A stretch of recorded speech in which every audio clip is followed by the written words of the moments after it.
Hello, everybody, and welcome back to another episode of Chatting With. My guest today is Drunk3P0, aka Jay, or I should say Jay, aka Drunk3P0. What's going on, man? How you doing? Either way, things are good, man. Things are good. Thank you for the invite. I really appreciate it. No, So, thank you for giving me the opportunity to sit down with me, or I'm standing, you're sitting, to sit down and talk to me. are you standing up for real? Yeah, I stand up. I've been I changed to a stand-up desk about a year ago, last December, and that's what I do 3 hours a day, every day. Why? I Do you feel feel better. better? Yeah, I feel better, and I had like a sciatica problem. That's the way we're going Mm, to start off this podcast. Yeah, I had a sciatica problem. absolutely. We're going to start off. It's a J stream now, man. It's all over the place. I'm seeing all these good looking people in the chat. You know, anytime I tell people all the time, if you invite me on, it probably won't go as planned. Because I don't. I don't Do you know. have this problem with StreamYards where the audio gets all like kind of jarbled sometimes? Yep. Is it? Yeah. What is that? I don't know. StreamYards decided to like charge more money, and now they stink. So I don't know what's going on. Kind of crazy. Does it sound bad, chat? Let us know. Is it all? I think it sounds a little bit better. I think I got rid of the back janky? the shared screen, and I think it changed it a little bit. All right. So those of you that don't know who I am, I'm 30 and still gaming, 30 NSG. I do a show every once in a while. We have another show tomorrow night with another guest called Chatting With. We also do live streams, uploads. We do a podcast on Thursday nights called Generation X Gaming. And but today's show is Chatting With Jay. He's got lots of stuff going on. I've been watching Jay. I was talking to him behind the scenes before the show started. I've been watching him for about 4 or 5 years. It's before COVID. Really sorry to hear that, man. There's so many better people out there you could be watching. I never what chat. in the world? I've just started recently chatting in your streams when you've been playing like Sea of Thieves and stuff like that. But for the most time, I never ever chat in people's streams. I just enjoy watching in the background while I'm doing other things. Yeah, I loved your content because you're just this likable guy, Jay. Like you're just this down to earth, and like just you think your life is boring, but yet what you do, it's like you bring this aura around you when you're on camera and people just interact with you and stuff like that. And I always thought that was cool. And then the longer I listen to you and watch you over the years, you always share little things. And we're going to talk about your book in a second here. But I want to know, what did you do before YouTube? Like, can you share a little bit what you did before YouTube? Before you said, you know what, I'm going to go into YouTube.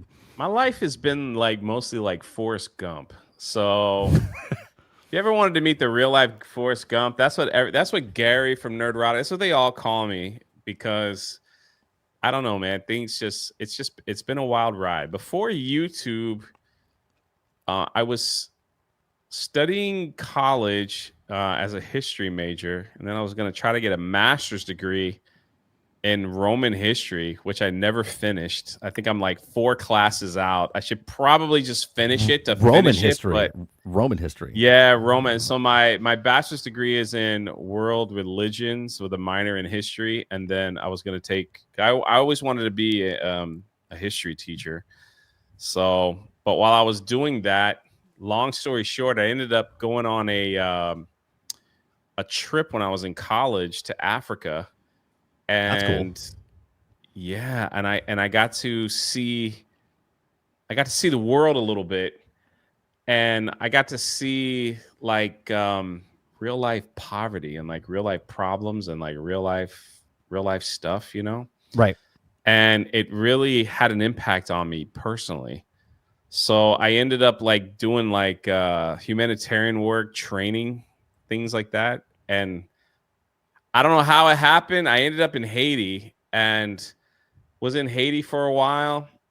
And then from Haiti, I bounced around to all these different countries for a little bit, got to see the world and back again. And then when all that time kind of like, this is the fast version, when all that time kind of settled down, Right.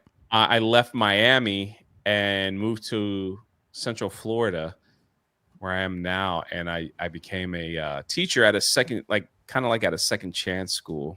So, Oh, nice. yeah, so I was a teacher, and YouTube was recommended to me to as a hobby to talk about things that you like. It So always I starts off as a started hobby. I started the YouTube channel with some friends that I know that wanted to talk about Star Wars. So I was like, all right, so we're all just gonna get stupid Star Wars names such as Drunk3PO, and they all had silly ones as well. And then Is this different? Is this different friends from the Geeks and Gamers group, yeah, or yeah, it is.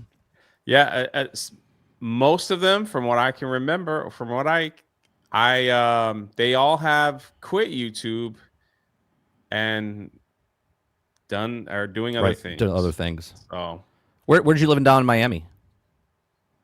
right outside Miami Gardens, and Okay. then I moved up to Davie area, and then I moved up a little bit further to Weston. So I was creeping Slowly Miami, moving Fort up. Lauderdale, Yeah. Broward. Yeah, so I was creeping up to Central Florida. Yeah, I'm originally from Boca Raton. Well, originally from New York, but Oh, then okay. then I lived in Boca Raton, so I used to. Yeah, we all made fun of people from Boca in Miami, so we didn't like you guys. It's just what you do. Yeah, it's Yeah. like I was in Boca Raton. It was funny because everyone's like, "Oh, you're from Boca." Yeah, I was like, "Yeah, we're not. Lived. Yeah, we're not from that part of Boca." Little did people know, like when I first moved there in '82, we were like west, and that was like the end, and it was like the Everglades, and it was like nothing out there. So there was like two schools. There was like the nice, like Ritchie area elementary school and middle school and high school, and then there was the other the other group, right? So going to like middle school and high school, or actually high school, the Spanish River School was BMWs, Audis, dad, mom's cars, and then I had a beat up Datsun 280Z T-top with windshield wipers didn't work, and nice. yeah, so yeah. I went to Broward Community College, man. You know. Now how old are you? I'm 46. Oh man, I never reveal my age. You never reveal your age. All right. Is it higher or lower than mine? It's got to be lower. It's I'm Generation X, man. I'm up there. I'm all up there with you, brother. All right. So all right. So getting from there and then moving into YouTube, right? What was was Drunk3PO your first YouTube channel, or what your first iteration? No, it was actually the Jaywalk and the Planet channel. That was your first one. And it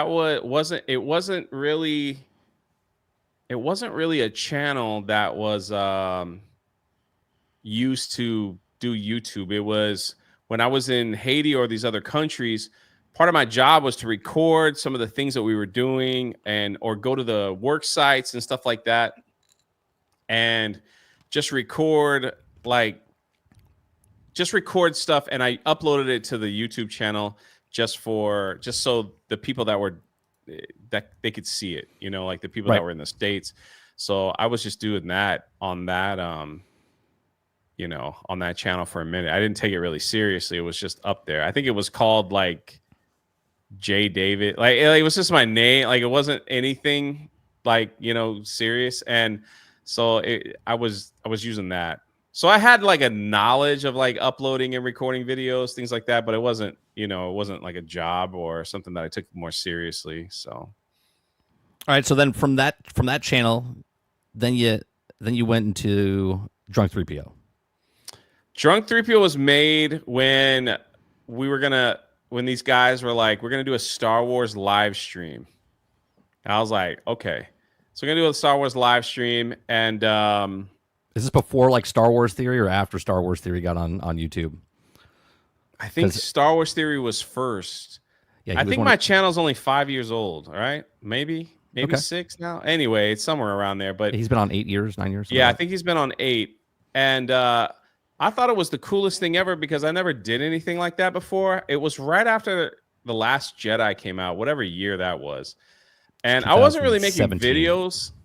Was it 17 or 19? 17. Yeah, no, okay. So The Last Jedi. Yeah, 17. So it was 2018 when I started, and I wasn't making videos. I had zero content on that channel. It was just to use it to get on somebody else's channel as we went live in front of 2 people. And I thought it was the greatest thing ever. You got to start somewhere. I loved it, man. I was like, there's actually someone listening to my stupid takes about Star Wars, man. Like, this is the greatest thing ever. And I loved it. And then finally, there was like, people in the chat were like, oh, Jay, you should make a video. Like, you should do a video. And I'm like, I have no idea, like, how that works. Like, none whatsoever. I have no idea. And then you watch other people, right? And I'm like, well, that's not too difficult, Right. but Looks super easy. Super easy. yeah.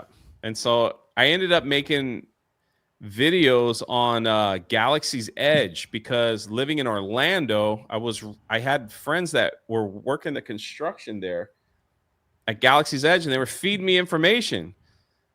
So I was like the only one that was like getting this type of information, and I was making Right. videos on it, Untapped resource. Yeah. but it was like I got tons of, and I dealt with hate like right off the bat because I remember one of the videos. I don't know if it's still up. It should be, but one of the videos, and it did like 50, 60,000 views and it was like tons of hate because I said I got word Right. that Galaxy's Edge will not feature Luke, Leia, Darth Vader. It's only going to feature the sequel trilogy characters, and no one believed me. Everybody was like upset. Like, they're like, that's not true. This guy's making stuff up, this and that. Why would Disney do that? It makes no sense. Don't watch this video. He's stupid. I mean, it went on and on and on and on, right? Right. And like, I was like, my gosh, these people don't believe me. I was like, why would they believe someone with the name Drunk3P0? You know, it's like, what? Right. You don't have a name. You don't have any kind of recognition or anything like that. So they're just like, oh, this guy's a hater. Yeah, yeah. So it was one of those weird things. And I'm like, well, I know it's true. It got to the point where Collider took that video back when Collider was a thing, and they crapped on it. They're like, oh, this guy's not for real. He didn't even have a setup. He doesn't have this. Like, they crapped on everything about it. I was like, holy crap, man. Like, what? Like, I wasn't rude. I was just like, hey, I heard this. And it just kind of like creeped out. So that was like my beginning. That's and funny. It was slasherfilms.com, the news site Slasher Films. He does. He's the guy who does the other one, the other park hopping type of thing, right? Where him Ordinary and his Adventures. Ordinary Yeah. Adventures. Yeah, that's not a nice person. Is he not really? He's not a nice person. So Interesting. he found my channel and ripped it to shreds without asking me a question. He made fun of the viewership of my channel. He made fun of and I'm like, what? Like, I don't even know you, brother. Like what's the deal? Who are man? you? Yeah. So then that's when Jeremy from Geeks and Gamers found me. He was like, why are so that's how he found these you. media outlets making fun of this guy? You know, like, what is he doing? So he reached out and he's like, what is happening? Like I had barely 1,000 subscribers at the time. I think I had like 950. I wasn't even monetized, and my videos were getting traction, but it was very negative because they couldn't believe what I was saying. This guy? Yeah, who's this guy? Yeah, and how does he know this, right? Right? So it's like one of those things. So it's like he's just making stuff up to get views, and I'm like, and that's before I even heard those terms. That's before I understood like clickbait and all that thumbnail. Like, that's before I knew any of that stuff. Like, it was just, here's what I know. Here's the video. There you go. Thank you for watching. Like, oh, they were horrible. And so we got to the Jeremy finally made a couple of videos on Geeks and Gamers defending me, and then my stock just like kind of because he had you know, traction. He was at like 80,000 subscribers at the time. So he elevated you up and said like, this is real. Like, he's being attacked by the elite, by the media and all that. It's the same people that attacked me is being attacked and everything. So it's just like, I was like, oh my God, here I am. I'm still teaching school, you know, and like all this stuff is, I make a video a day when I got home. See, and you just wanted to talk to two people that were on YouTube, and that was it. And now you're being attacked by the internet. I know, and I was just like, what? like, is this how it's gonna be? And when the Geeks and Gamers community kind of rolled over, they were like beyond supportive, like just beyond supportive. And I could never credit Jeremy enough because he didn't have to. He could have just let me dangle out there and whatever. But they gave me so much good advice, and they were very helpful. And this was before I was even part of the team. You know, they were just like, hey, why don't you try this? Hey, why don't you try this mic? Why don't you do this? We'll try that. And it, long story short, it was wonderful. Like, I got great advice, and things began to change a little bit, and here we are, you know. So before your main channel blew up earlier this year, congratulations, you got past the 100,000 Thank you to subscribers. the Acolyte. Yeah, right. The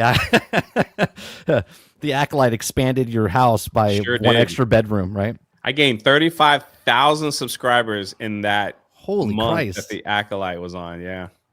Man. See, I don't know if I would want Crazy. that. See, because my channel is so small, and I would rather have 100 subscribers with 100 viewers than have hear that. 100,000, you know what I mean? And with like 10 viewers. Because I see that all the time. Because my whole channel's live. That's what I do, live. I don't really do a lot of uploads. They just don't do very well.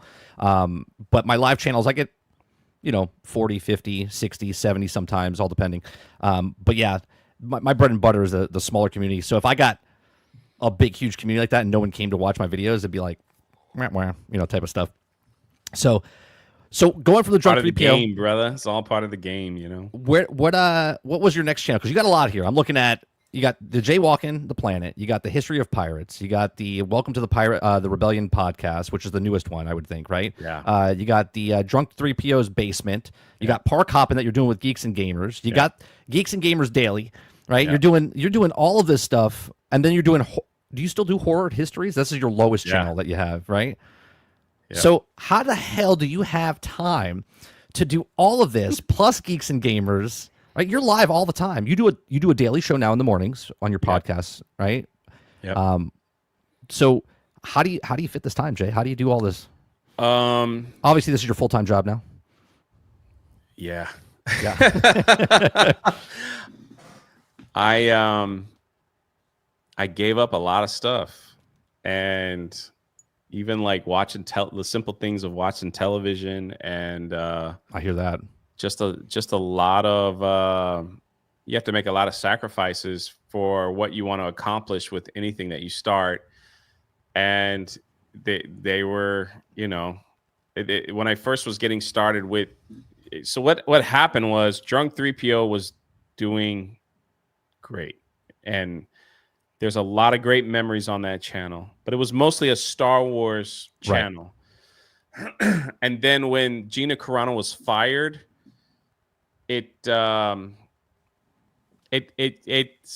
still a bad taste in my mouth. Star Wars, anything I do on that channel that's not Star Wars related doesn't do that well.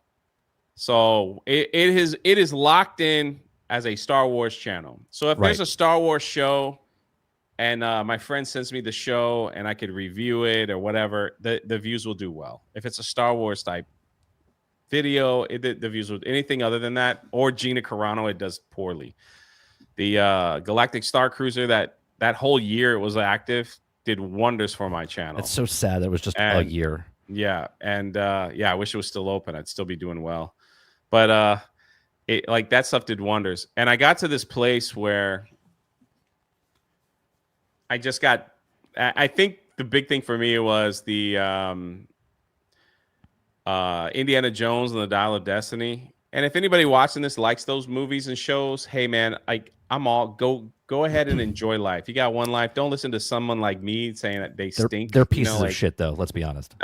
But it was that moment where it was like, I don't want to talk. Like, I'm kind of over it. You know what I mean? Like, it's like, I want to do something different. And on the Drunk3PO channel, I was transitioning to the podcast format where I did interviews with people. Right. And it was messing with the algorithm of the main channel. So when I was doing those live streams interviewing people, every time I put a video out, like, it would get 0 views, right? Even with the amount of subscribers. And so I finally kind of sat down with like a YouTube professional type person. And they were just like, if you want to interview people for a podcast, just put it over here. Yeah, make it a separate channel. If you want to do video games, live streaming, where you don't care, like all that, you just have fun, you're hanging out with people, just put that over here.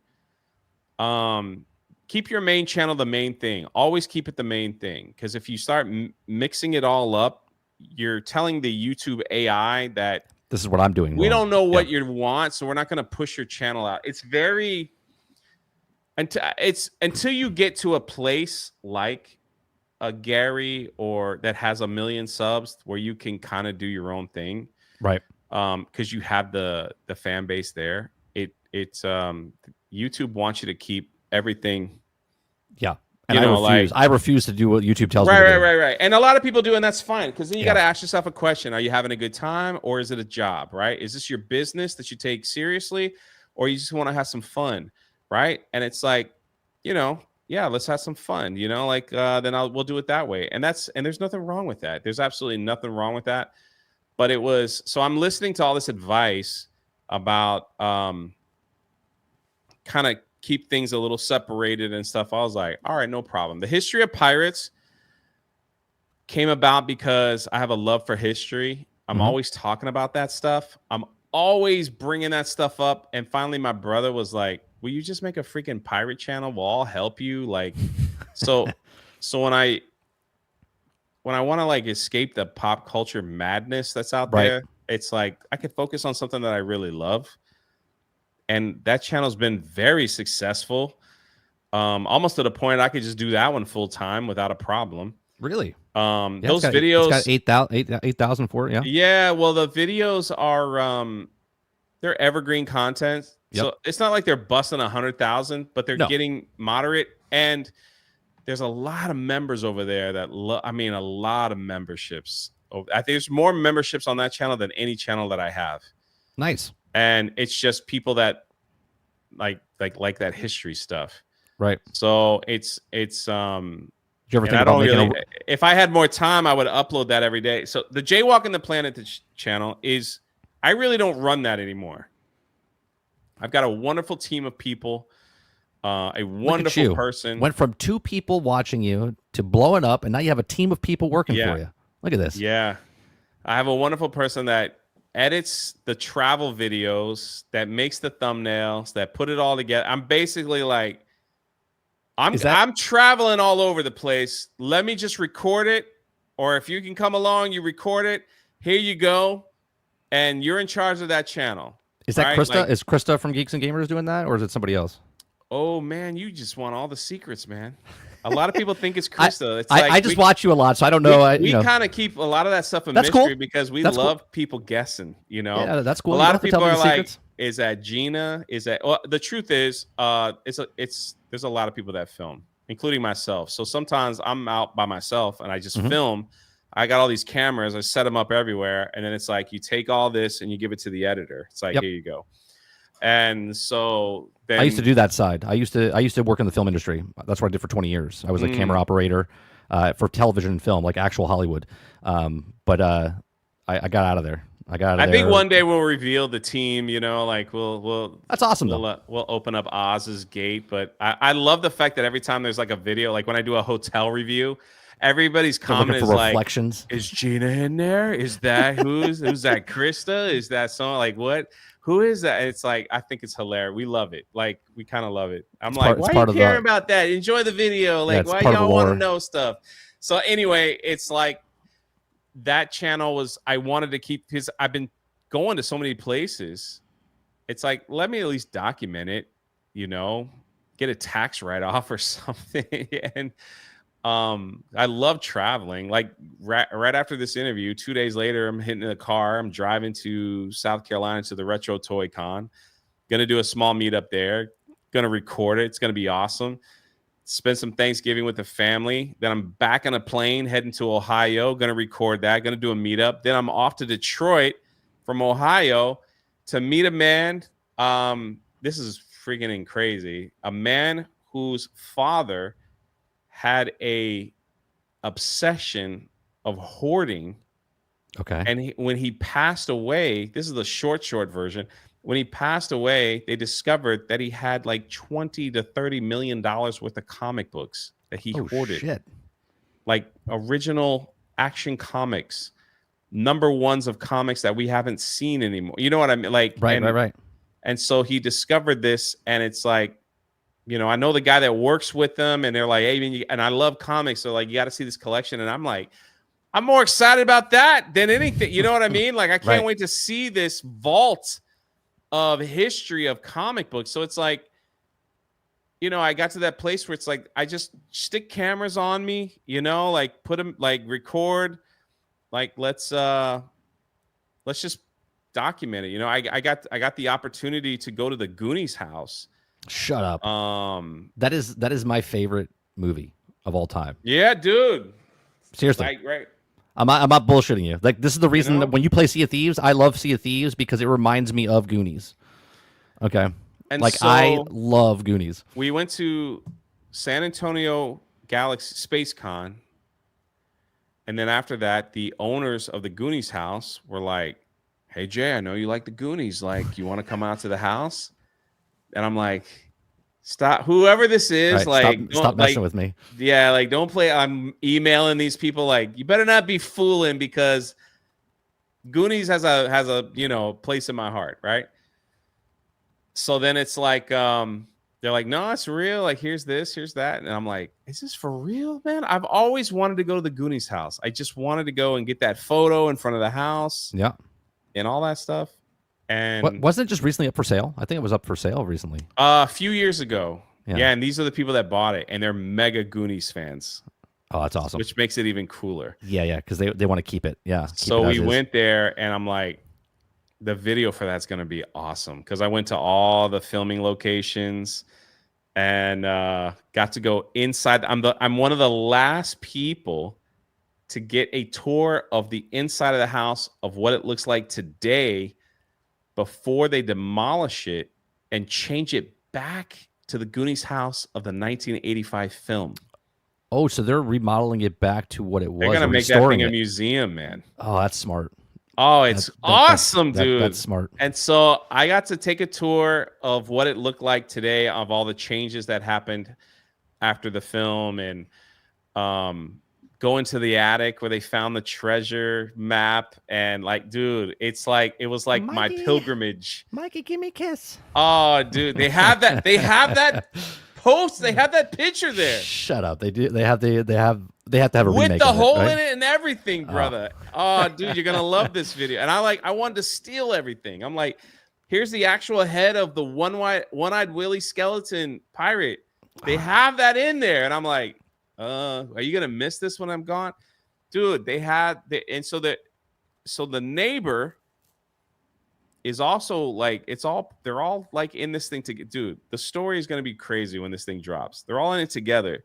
So they put a cable up connecting the houses with a fake data that will I was actually going to ask if they had the cable still up there when you said that you took out the thing outside. The cable's up there, man, and they got fantastic. A fake data that they could slide in. That they have ready whenever like they do a special event that they slide back and forth.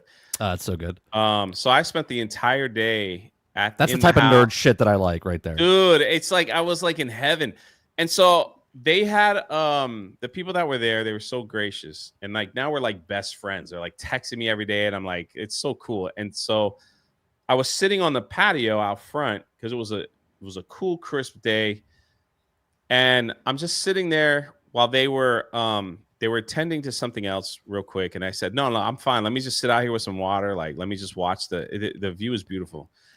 And the pirate ship went in the background. I started counting the amount of people that just came up and took a selfie and left. And I was blown away on a random Tuesday how many people made the trek to go up to the Goonies house. And they thought I owned it because I'm sitting out there rocking. You know, they're all waving at me. They're like, can we get a picture? I'm like, of course you can. And I'm like in the background. $5. You know? And it was, dude, if you're a Goonies fan, it is worth every penny to go. So you already filmed this, and it's in the editing room right now. Like awesome. If you go to my Instagram, jaywalking, it's my main Instagram is Drunk3P0, but I use that for a lot of, there's pictures of like the cons and everything. The one Instagram that's it's called Jaywalking the Planet _official. There's pictures of me at the Goonies house and stuff like that. So Chat, I have Sorry, all that was his. a long No, story. I didn't mean to you don't have like, to. you No, know. this is exactly what chatting with is about. Just chatting, right? Chat, I have all his links down below in the description. So if you're Oh, thank looking you. for his book or his other links are in, there's two links down below. One directly to the actual book that he's selling, which we'll talk about in a bit, and then the other one is to all his other links to all his other channels. So check those out. Too many channels. Yeah. Yeah, there's too many channels to put all the links to. So I just put the one link there that links all to the links.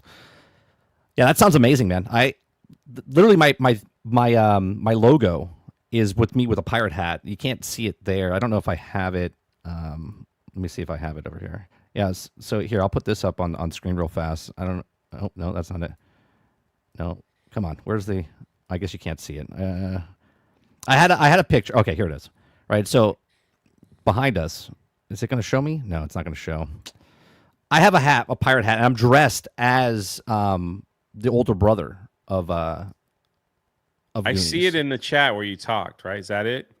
Yeah. Where you talked in So the chat? so Yeah. it's my little logo is 30. It's me with the pirate hat for the Goonies. We call our chat Goonie Squad. Like when we do all the stuff, I love Goonies. So I can't wait for that video to pop out. It's gonna be great. Bro, like we got to make the trip, man. I'll do the trip with you. I have a kid and a wife. They'll let me go. I used to travel You got to all do over the the country. trip, brother. Like I said that I would go back with a group when they so You let me know. when they and I'm serious, bro. I'm So am serious. I. I You let will me know, tweet it out. and I'm like, I will "Hey, go. we're going to Astoria. You want to go on a road Uh, trip? Let's go. I can't buy your plane ticket, but I'll meet you there and I'll get the hotel rooms reserved. You just got to pay for it. Like Yeah, that's it'll fine. be one of those things. But it's I want to go back when they finish the construction. They said the construction will take about 3 to 4 months, and then they're gonna find they have a list and photos of what each room, like the furniture that they had, Right. and they were already gathering a lot of it. You know, like from the weight set to everything. And they have the statue of David, and they showed how that worked. It was like Yeah. it's on a magnet, so you It's could right. flip the wiener, you know, Yeah, yeah, back and yeah. forth. So Yeah. it's like it's just so it was as a Goonies retard That's like awesome. I am, man.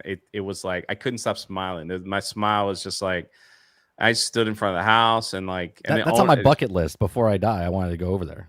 oh, you gotta go, man. And then like if you go into the town, the jail from the beginning of the film is Yep. still there that they filmed, and they have the original car that was there, the Fratelli's car with the bullet holes in the back. It's just sitting there in the parking lot. So you can go into the jail. It's like $5, $6, whatever it is. And it's not very big, but that's where they filmed it. Right. And you can go in and they have a couple things in there. Doesn't take long, maybe 10 minutes. And then if you walk down the street, sadly, we couldn't go in because there was construction happening and the bowling alley was closed. But it's normally open, and they have a whole section there with where Chunk was, where he's watching the police chase scene in the very beginning. It's all there, and you can go in. They welcome people in there. Then you take like this 40-minute drive down to the beach area where like the ship comes out, and like they had the coin up and the Fratellis in the beginning. Oh, dude, everything is there, and it's just it's amazing, dude. My son will make fun of me. He's 10, but he'll make fun of me because I'm a big dork and I love stuff like that. I was like, come on, let's go to the Goonies house. He watched it when he was younger. He didn't really, it didn't capture him like it captured me. I want to show it to him again when he can understand more stuff. You know what I mean? Oh, dude, it's really cool to see it. And he likes Star Wars, so that's good. Meeting the original, getting to meet some of the actors that were in it, and it was pretty neat. Pretty neat.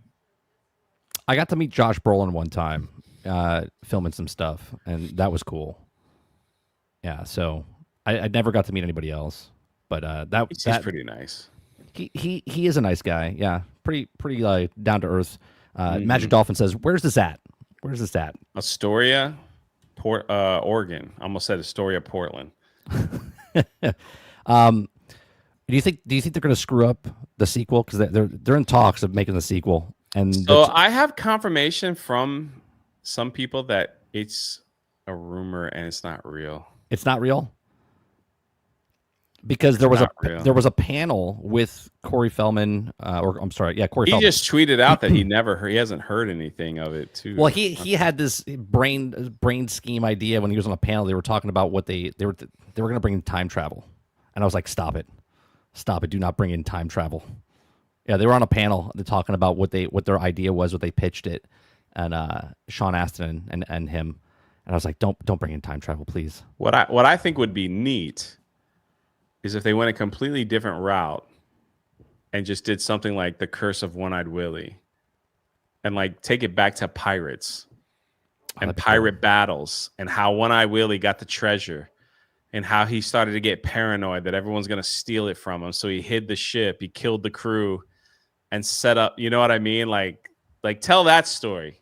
Tell that and because you kind of got a little wide open there. There's not too much backstory about One-Eyed Willie and the Inferno. Right. That's the ship's name, and like how all that stuff came about, how he ended up over there on that coast. So they have and that won't mess up the original film. You know, it's like, it's part of the film, but it's not going to mess up like the original film. So I think they could go that route and it would be something special.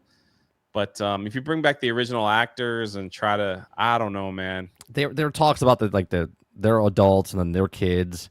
Speaking of like the Goonies, right? Someone said it in chat earlier. The Star Wars show that's coming out, Skeleton Crew. Yeah. That reminds me of they're trying to make it the Goonies of Star Wars. Huge, big time. Yeah, big time.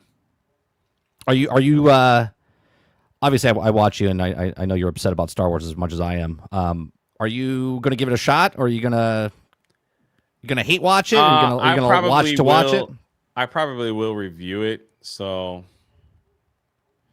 I'm debating if I should watch it and then like talk about it or not, or just watch it and just enjoy or not enjoy. I don't know if I want to make content on it. I think it's going to be, it's probably geared to a very younger audience. So, right. You know, there's not too much you could really. Well, as long as they don't connect it, right? Yeah. If they just make it its own standalone story, I don't think they could ruin it. They don't have to connect it to the Skywalker or anything like that. You know what I mean? That's their problem. They got to get away from that Skywalkers. They just can't. I don't know why they were afraid. They gotta connect everything back to the Skywalker saga. We always talk about this on my channel. Yeah, it's like, get away from it. Go a million years in the future, a million years in the past, whatever it is. Like, get away from it. It's just they can't help themselves. It seems like they just gotta keep and the more they go into the Skywalker saga, the more they screw it up. Yep. The problem with the Skeleton Crew is in the teaser trailer, and it's like, it looks like they filmed it in downtown LA, you know, suburbia housing. And, you know, it's like, they could have just called it like a kid's adventure in space. It would have been different. The fact that you throw a Star Wars sticker on it, you're bringing yourself up to certain criticisms, you know. Just wait, Jay. They're going to bring those kids and they're going to bring them to Galaxy's Edge because. Of course. That's like. But even Galaxy's Edge, like, that's the dumbest thing. So you have a Star Wars land. And I love Star Wars. It was a huge part of, you know, growing up, especially the prequels. But you have Star Wars land and you don't use it to promote your Star Wars. They thought it was a great idea to keep Galaxy's Edge in a timeline between The Last Jedi and The Rise of Skywalker. And normies, normal people that could care less about that, they don't care. Yep. And actually, most people don't care. Ooh, we're stuck in a timeline, so everybody's got to be, you know, the same. It's stupid. It's like people go there, they all want to see, like, have all trilogies in there. Have Darth Vader show up every now and then. All right, have your Kylo Ren. Have Rey show up. Have Luke show up. Have Han and Chewie. The whole thing, like, have them all. Yeah, they're trying to make it some like canonical, like inside the story. It's just like, no, like nobody cares about that. You're at a theme park. It's 150 degrees out. I spent a lot of money to get there. It's hot. You just go over to one section over and you see Darth Vader teaching lightsabers, right? And then all of a sudden you go into Galaxy's Edge. Man. Oh, I know they did. But what I'm saying is, I know what you mean. Like all of a sudden now you can't do anything. It's like, what are you doing? What are you doing? I want to give a huge shout out to Dreaded Dinosaur in the chat. He is the artist for Achromatic Chronicles Green and the rest of the Achromatic Chronicles books that are coming out, and he's currently working on the Daughter's Revenge pirate Well, here novel. That's let's bring that up right now. Let's talk about it. mm. All right. So going from YouTube now. Now you're an author, right? You went from Well, maybe school more teacher. creator than author. All right, well, whatever. It's your vision, right? Yeah, This is your George Lucas in your universe over here. yeah. So what made you? Did you have this idea before you were a YouTuber, or did you get this idea while you were a YouTuber? I got this idea while I was a teacher because it was a weird, um, it was a weird time. Like, see, I worked with I was fifth grade teacher, and 10 and 11 year olds, they were not from the most wealthy of backgrounds Okay. that went to my school, and a lot of them felt like they have no purpose or value because they weren't like the people that they idolized on TikTok, Right. They were outcasts. right? Yeah. So it's like I don't have the nice shoes, and I don't have this, and I don't have that, and I don't even have internet in my home, and I don't have this, and I'm poor, and I can't afford it.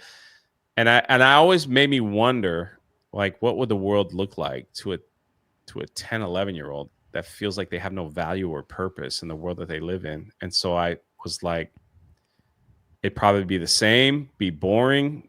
The world would look gray, you know, kind of like people say like the first book gave them Giver, the movie The Giver vibes, maybe a little bit of Pleasantville movie kind of tapped into that.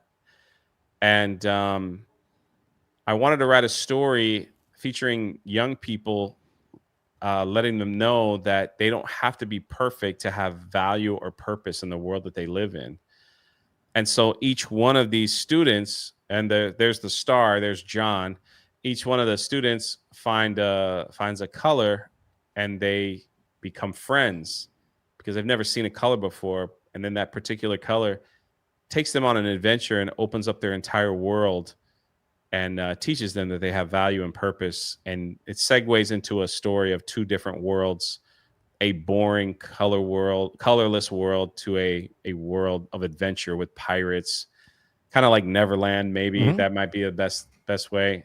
And I also was seeing at the time a lot of the garbage that was starting to seek its way into the public school settings, not just in Florida, but like all around the country. Yeah, You just everywhere. see it online, where it's like they'd rather teach gender studies, or to like second graders. They'd rather, and it's like, no, man, kids don't need to know that stuff. Like, Yeah, let them be kids.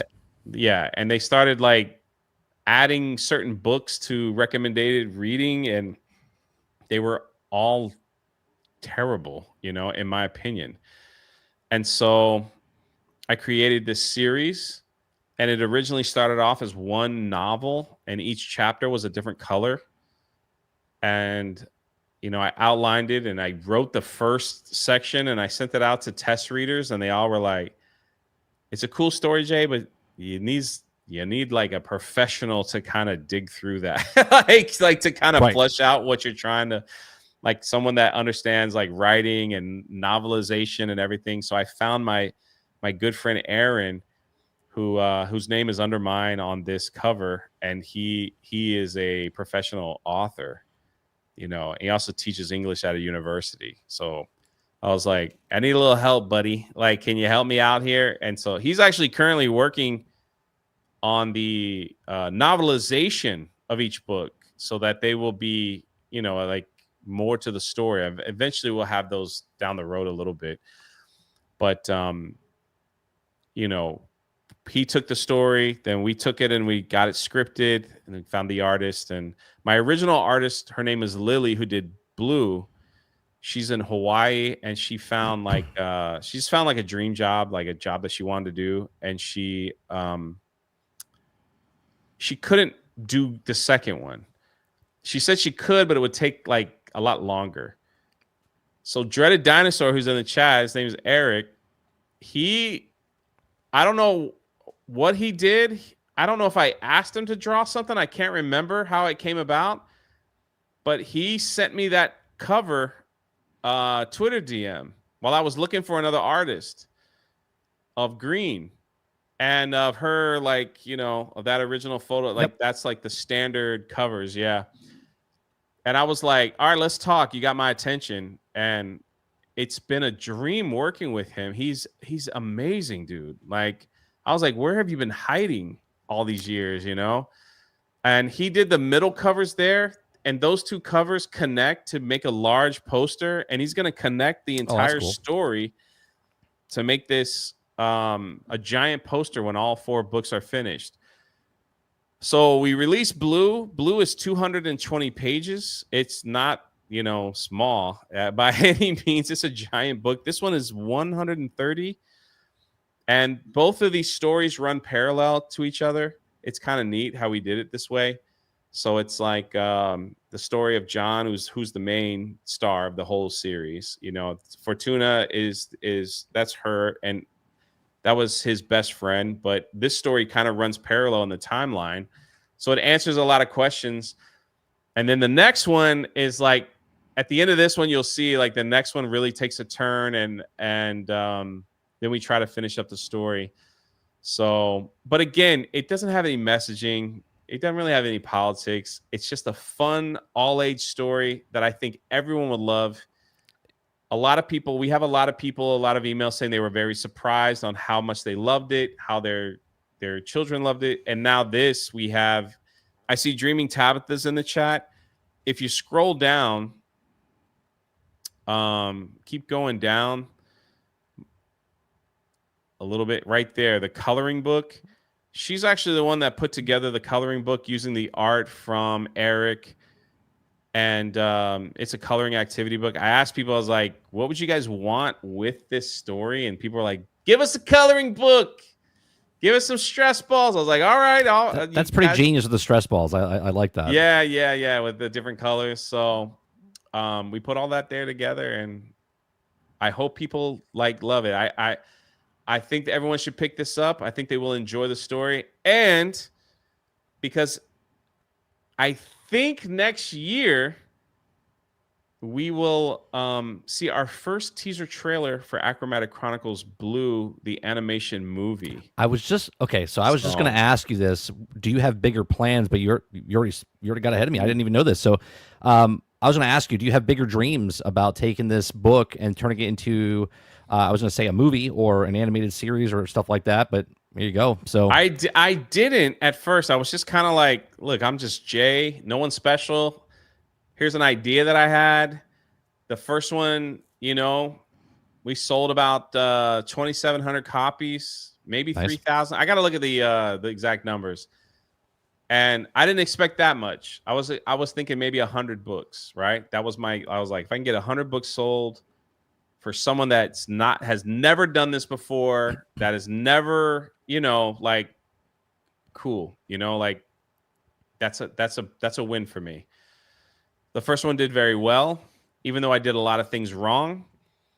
And then in comes Eric July, who is like, hey, I got this opportunity. If it works for you, then here it is. If it doesn't, totally understand.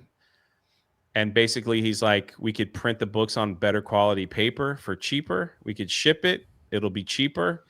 We can add a couple things that you were not able to add, like the CGC graded. That's for me because I love collecting graded books. I don't know how many people would buy a graded, all A's adventure book, but you never know. But it's like, you'll never know unless you put it out there. And they're like, we can do merch. We can do this. So it was a win-win for me across the board. It was a win-win. And he printed out some of the Blue, the first book, and we've taken them to cons and we've sold out almost every time. I think the only one we didn't sell out was at San Antonio. They brought 2 boxes just to be sure. But we didn't. It's just people. I get emails every day. They're like, hey, thank you for making this. My son loves it. Can't wait for the next one. Can't wait for the next one. So it's building. We're at I feel with Rip-a-Sen. That I feel like we launched the whole series. because a lot of people are buying both again, I right? So it's I like, bought the both sets. I bought them about yeah, 2 weeks ago. Yeah, right when you launched it, I was like, you know what, I'm gonna pick appreciate them it, up man. for my son because he's 10 and he's in that Yeah, stage because of COVID, because of all the stuff that happened. Lots of kids now don't have friends, even though they go to school. right, yeah. The It was kid, a the other rough parents won't let time, their man. kids won't let their other kids hang out after school and go places. So he's like, he's lonely. You know what I mean? He doesn't have the friends like I had when I was a kid and stuff like that. It's a completely different world now. So I was like, you know what? This book sounds like something that he might read and maybe he connects with. Maybe So I picked up both of them, and I'm glad that that you created something like this and you can share your stories with other people like this. So Well, I was like, there was definitely a need because a lot of people are making, and rightfully so, because they're very talented. They're making, graphic novels for adults that grew up with comic books. So they're a little more violent. Language is a little more, you know, yeah, rougher than I guess you'd want a first grader or second grader. And I was like, well, there's a need, and I feel this is something in my heart I wanted to do. The story's pretty much done. It's in the other steps, and we'll see what happens. We'll see what happens. It's already, to me, it's already a success. Like Green, like it's already we're at $67,000 in total sales in about 4 weeks, which is a lot better than what Blue did at that time. and you're running this to what, January? Yeah, January 7th. Right. So we'll see what happens. We'll see. We'll see And what happens. chat. This is not like a Kickstarter or anything like that. This No, the is book is done. Like, yeah. so it The is. book is done. Yeah, you will get it as soon. Like, I believe, and I cannot guarantee it, but I do believe. But again, like I said, let me just phrase this: I can't guarantee it, and it might not. It might not happen. But I think that we're going to try, for the people that ordered early, to start getting these out before Christmas. So I think we're going to try to start printing them next week, and for the ones that already ordered, because I personally feel Well, like that'd be awesome because that'd be a great Christmas gift to give to them. the next series, the next book, will be poor Eric, who's in the chat, Dreaded Dinosaur. He's like, I'm tired, boss, but he is a godsend. I cannot sing his praises enough. That that uh, that God put him in my life to do these book series, because he has been amazing, and his work is, in my opinion, exactly what I wanted. That's And great. and I could not be happier for what he's doing. And it's just like, all right, let's get it done. Let's get it done, Eric. Let's move it. We got another book. We got another, you know. But it's definitely worth the wait. And so when the next, when the next book comes out for this series, and then the one that comes after that, who knows where we will be at that point. But because I know some of the exclusive covers that we have, like, they're only going to be, once they're sold out, they're sold out. Oh, shout out to one of my best friends, Abu Nas, who came into the chat. Abu Nas, what's up, brother? One of my best friends ever, man. Nice. Hey, thanks, man. Thanks for coming by. But I don't know what will happen. I'm just glad that the people that bought the book, for whatever reason, are enjoying it, and we'll see. We'll see what happens down the road. So your experience with Eric, obviously you met Eric July through Geeks and Gamers, I would assume, right? Yes. That's where you met him, right? Yeah. What he's doing, man, I absolutely love. I would love to. I reached out to him. He's never got back to me. Maybe you could put a word in for me, Jay. I wanted to talk to him about Rippaverse and what he's doing, and changing the landscape of what comics and whatnot. Like I told you before the show, I have every one of his comics. He's got the Horseman that just finished up, and then he's got the other one. I forget the last one he just put out. Blood Ruth. Blood Ruth. Thank you very much. Yeah. How is it? Because you're the test subject for Rip Ascend, right? You're the first person to put out there. How's that experience been working? Because everything he's doing, he's learning for the first time doing the stuff, right? Putting all the things in the right places, and then you're the test subject for this Rip Ascend, and he's got big plans for that. So how's the experience so far working with Rippa? And It was I learned a lot moving forward. So I learned for the next book that we're going to launch with them, I know what to have ready. I know what they need. I know, like, I didn't know before. I thought my mindset was still like Indiegogo or like crowdfunding thinking. Right. And it's like, this isn't crowdfunding. So everything's got to be done before we even launch. Like, we want to, like, if we want to print it, we want to print it the day we launch if we wanted to. Like, that's basically where we're at.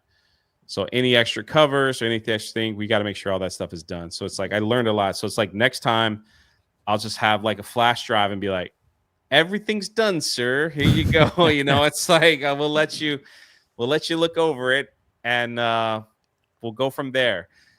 So like, it was a great learning experience for me to know exactly what needs to be done moving forward. And I couldn't be happier. I couldn't be happier. There's a lot of people out there that are like, you're not getting the sales numbers as Ripaverse. Jay, are you Oh, upset? for It's God's like, sakes. it's a completely different. Right. The only person responsible for selling those books is me, because it's on a different site. They Right. are It's on printing Ripasend. Yep. and shipping, and eventually, what's going to happen, which I think is going to be so cool, is they are. There's going to be such a data bank. I don't know what you call it, like of books to buy on Ripasend. Like, there'll be like 20 people that you Right. could just like. He's got a So whole bunch of people that he's going to be putting on the it's going to actual. be a huge library of different people and creative works, from novels and whatever else they put on there. And so I think it's a win for everyone, only because the fact, like, whoever I think Yellow Flash is going to be next, and then Yeah. his book is probably going to do massive numbers, and like, I hope it does. I hope he breaks records. And then, so if people go to that site to look for his book, they'll see mine, they'll see Right. others, they'll say this. So it's just a win-win for everybody, in my opinion. Well, so like I said, like, I've compared to the first book, I'm already doing better, like, number wise, than where I was. So, Well, what I think is cool but is the problem is people compare it to Ripaverse, and that's fine. yeah. I don't mind it. Like, I would. Are you kidding me? I'd love to sell 25,000 copies of that. Like Blood Ruth and all them. Like, but maybe we'll get there. Maybe we'll get there after people start reading and more people. I Right. mean, Just like your YouTube, two I'm people started just watching saying, you, right? you And then know? you built it up. This is where you're starting with the books. What I think is cool though, because Ripperverse is about the superheroes Yeah. and the comic books and stuff like that. But then here you are underneath a different thing, but it's under Rippa, and then you have your books, which is not superheroes. You know what I mean? Right. So there's gonna be different stories, and so to take his company and put it where multiple things are going to be, I think that's a huge deal too. I Right? think so. I think so. Not to Like I said, pigeonhole himself for just for superheroes, you know? But like I said, for a lot of people, it might not be right for them. They have to fill out the form and talk to them and see if it's right for them. Because I know some people need to do the crowdfunding model so they can make the money first to pay the people to get their Right. stories done. And there's nothing wrong with that either. There's absolutely nothing wrong with that. I just have when I started the first book, like I said, I did so many things wrong. When I reached out to different people and asked them about, like, how does this work, everyone said the same thing. A lot of people told me, they go, people can forgive a lot of things, Jay. What really bothers them is not delivering. Like, like, if you crowdfund for a book and you just disappear without delivering anything, no You're one done. will ever back anything that you do again. That's what happened on Kickstarter for a couple things that I backed. So, yeah, me too. Yep. So it's like, so I said, all right, then I'm not going to rush this, because this story is, like, as of now, it's like 5 years old, So it's like this. Yeah, I was like, I'm not going to rush it. I saved up, waited patiently. I paid my artist. I paid them. I pay well, by the way. And like, and I printed out, I found a printer.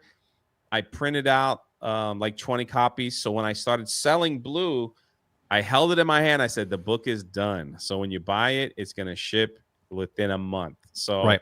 That's the I big did thing with it that Ripos. way. And not like, again, not everyone can do it that way. And there's nothing wrong with crowdfunding and getting your thing done and understanding that people have to wait for good products and all that. There's nothing wrong with that. That's just not what I did because I wanted people to see, the book is done. So you're going to get it. So. And now awesome. with Green is the same way. Like the book is done, people will get it right away. So, yeah, look, best of luck to you with that book. It looks like it already hit your goal. You're 135.78% of your sales goal, so you've already blew past that.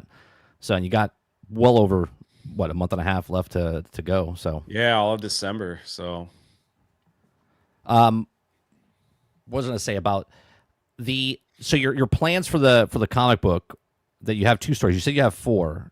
Do you already have stuff down the line, not for this series, but do you have other ideas in behind the scenes that you're like, oh yeah, we're gonna get that going? Once book 3 starts to go, you're talking about a different series. Yeah, you got stuff like that going on. Next year, if everything works out okay. I'll share my screen. Next year is going to be probably one of the most exciting projects ever, called The Daughter's Revenge. Is this an exclusive, Jay? Is this the first time you're sharing this? No, I wish. I'm too excited about this thing for me to. You could have lied to me. You could have said absolutely. This is the first time ever. That logo right there was designed by Eric, Dreaded Dinosaur in the chat. This is Vindicta, means revenge. When I left Indiana Jones and the Dial of Destiny, I was so disgusted on how they treated my favorite cinematic. Yes, and not just his ideas. Okay. Wait, what are you saying, Eric? What are you saying?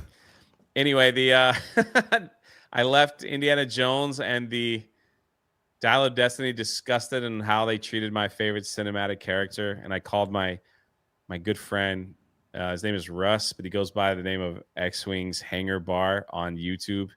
Okay, yeah, he's been on your podcast and stuff. Yeah, yeah. And I said, Hollywood's messed up my hero, and I want to bring him. I want to take my hero and create something with him. And everybody says, Jay, you love pirates so much. Why don't we do a pirate book? This is definitely not for kids. And The Daughter's Revenge was born. And is that what someone said earlier? Daughter's Revenge 2025. Got it. Yeah, it's kind of like there's a lot of people excited for it. If you can you highlight Steve Brown, who's in the chat? Now look at his avatar. Oh, wow. He's already got my logo tattooed dedication on his arm. That's dedication. And there's not just him. There's hopefully you don't do any kind of design changes. No. This thing is trademarked, baby. Like law attorneys and everything. It's dedication, Steve. Steve's not the only one that's got this thing tattooed. There's a whole group of them that have got this thing tattooed on their body. And this is coming with real authentic battle ready pirate swords we're going to sell. We're going to sell pirate replica coins. We have flags. That's the Jolly Roger, of course, with the crown of thorns. There's a whole story behind why does this Jolly Roger have a crown of thorns. I love this.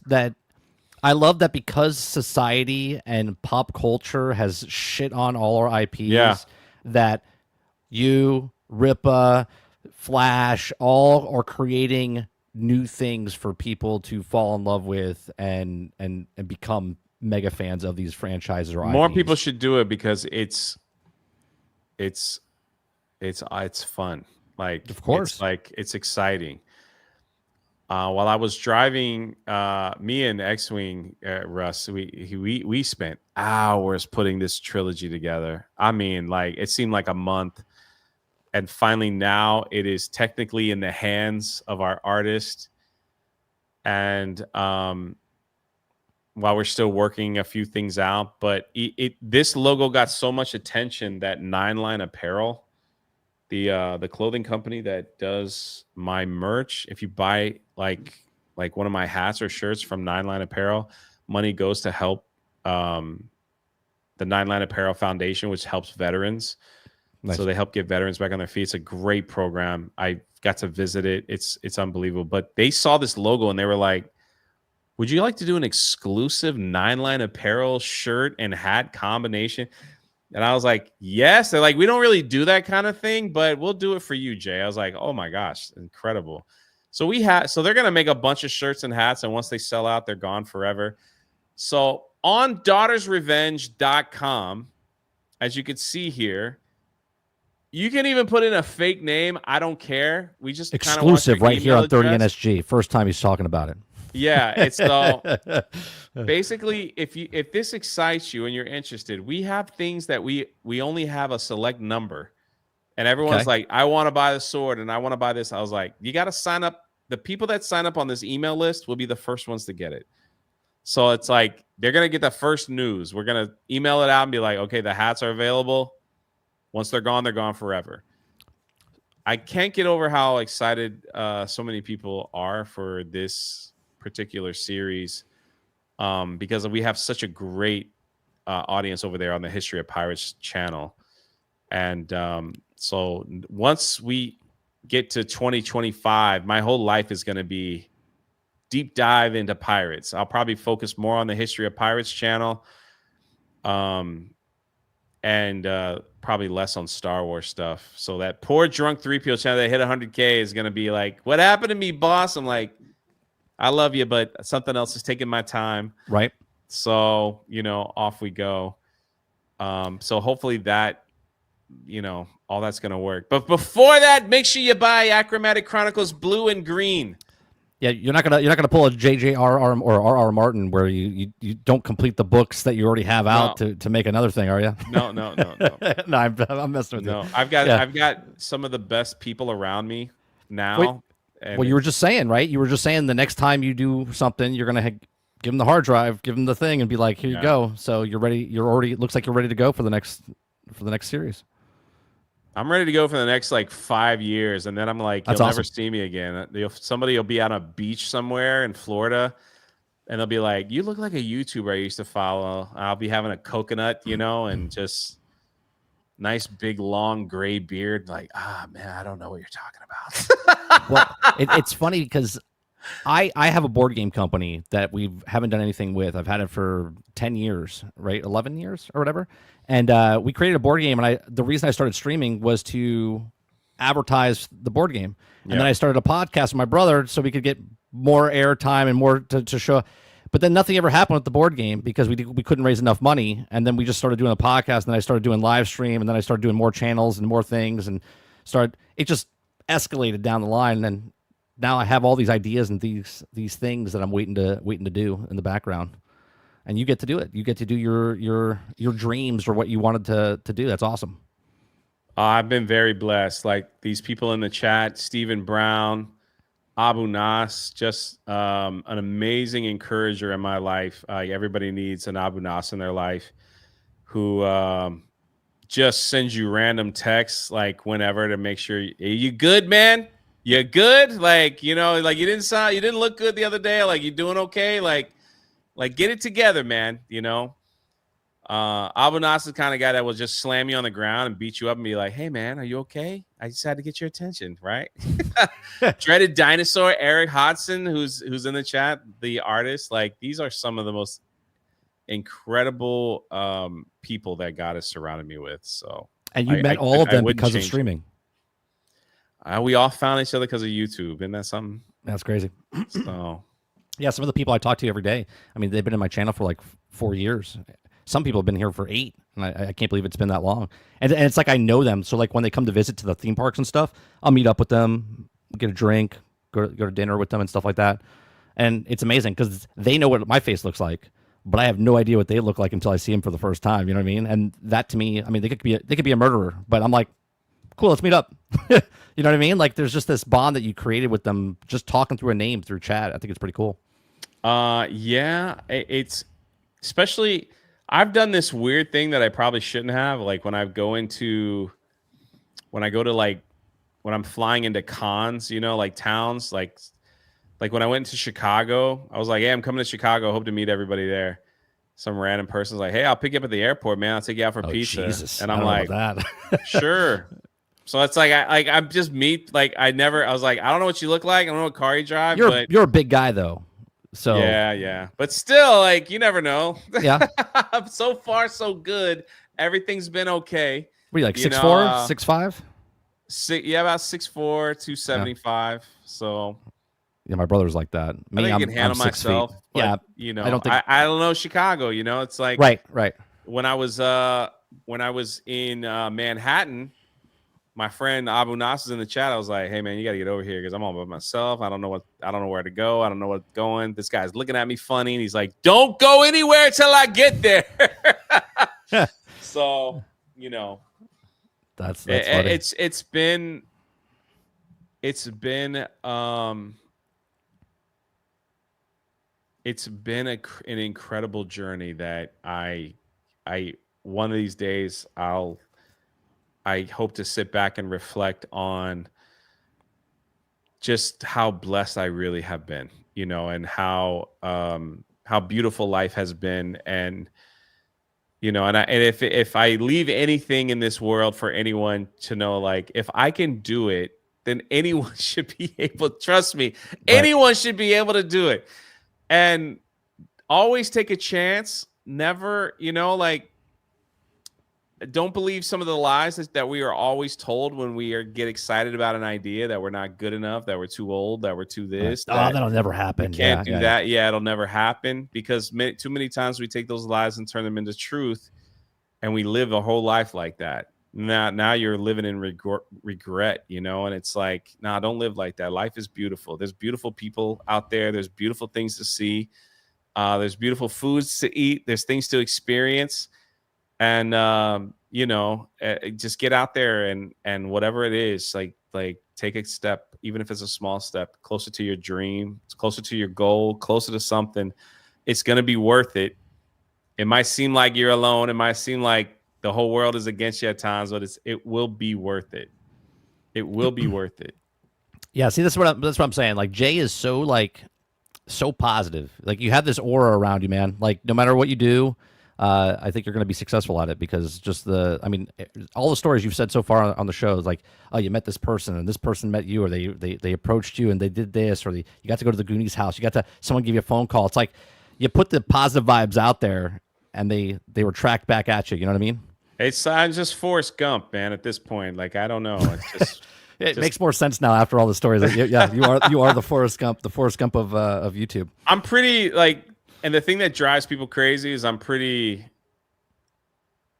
like free when it comes to stuff like that. Like I'm just like, well, we'll figure it out. Yeah. No we'll worry. work it out. It's gonna work. Like we'll figure it out. We'll get there. Like something will happen and we'll figure it out, because it's just, again, like life is just too. If you want to find negativity and you want to be afraid and you want to get angry and you want all this, the world is there for it. Like that's an easy find. Just go on Twitter, turn on the news, do something. That's my comedy act. I love going to Twitter and just laughing at people and stuff like that. And it's like you can find things to be angry at. You can find things to be mad at. You can find whatever. But it's like too many. Like for me, it's like I don't want to get sucked in to that mode. I love the some of my best times watching is when you're on the daily with Geeks and Gamers, and it's you and Ryan. Right? Everyone says that. Me and Ryan are the best. Yeah, because it's like yin and yang, man. It's like yin and yang. It's like he's so serious. He's so like wounded tight. He's a really nice guy, by the way. I've talked to him a couple of times at the meetups and stuff like that, and then. Like you are so laid back. I just laugh at him. Yeah, it's a funny time.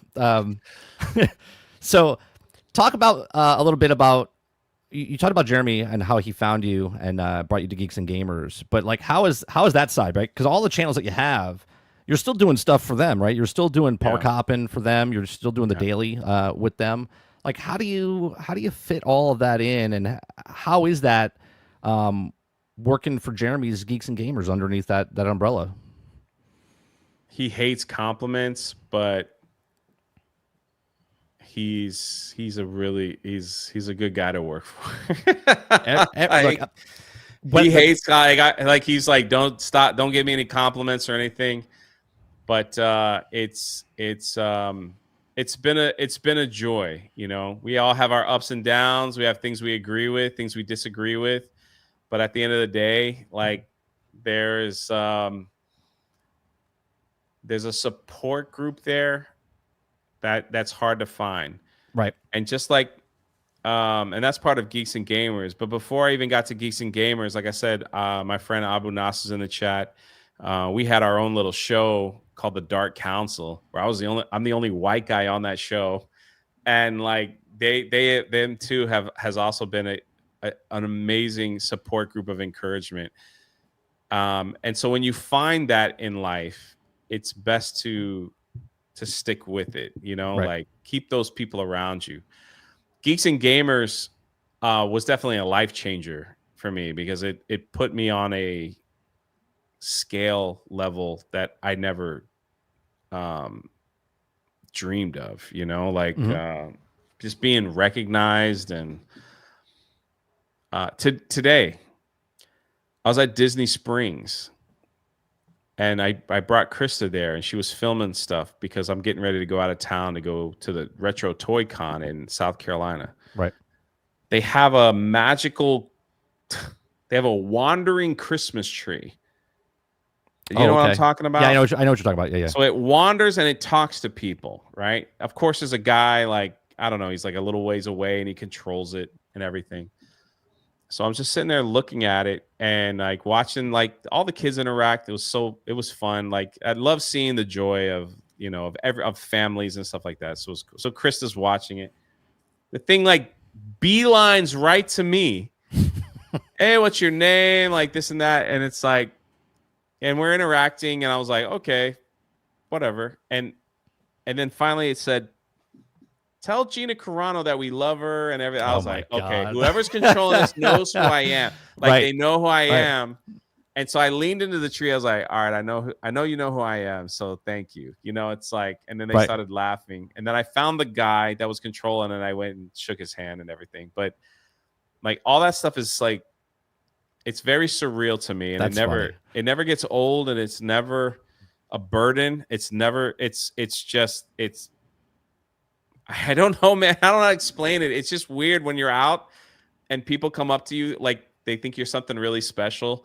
They want to get a picture and they want to get an autograph. They want to get this and they want to talk to you about stuff. And you're just kind of like, nah, I'm just Jay, man. Like, I'm just a guy. Take me out for a burger, man. Yep. And like, tell me about your favorite football team. It's like, that's just who I am, you know? So and that's what Geeks and Gamers did. They put me on this crazy level, but you know, and then the Gina Carano incident just took me to a place I never thought imaginable. So what happened with that? Like, because obviously she got fired from Disney, right? Mm-hmm. And then how did you get involved? Like, how did she connect with you?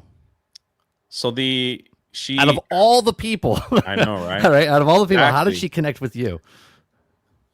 Her and Carl Weathers, God bless, rest his soul. When Mandalorian season 2 was happening, Gina Carano and Carl Weathers took to Twitter and started interacting positively with the fandom. It was something a little different that we haven't seen from Lucasfilm in quite some time.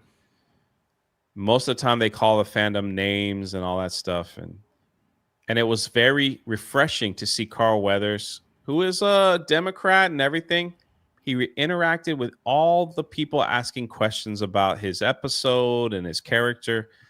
Gina started doing the same thing, and those two kind of became the ambassadors of the show, of like the Mandalorian, because they were very active on Twitter. I was like, I just commented on everything that she. I just was that guy that was commenting on both what they both were doing, and I was just kind of being a dork about it, you know. And there was a hashtag that was going on that was like fire Gina Carano because she put beep bop boop in her Yeah. as her right, and the show wasn't over yet, and I made a video. Ryan, everybody I knew made a video about it. Like, no, like this is the cancel mob. We're against that stuff like that. For some strange reason, she saw my video. My video, maybe 1,000 views on it, right? Like Gary and Jeremy, 100,000 views, whatever. She saw my video for whatever reason, sent me a DM on Twitter saying, "Thank you for standing up to me."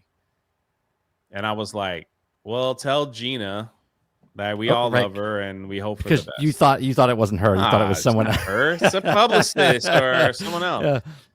She responds, "LOL, it's really me." And we went back and forth for a good minute. I was like, that's awesome. I don't mean to be rude, but I find it hard to believe that you would be. And they're like, why do you find it hard? So then she sends a video of her and her dog. Like, Jay, it's really me. And then I was like, holy crap.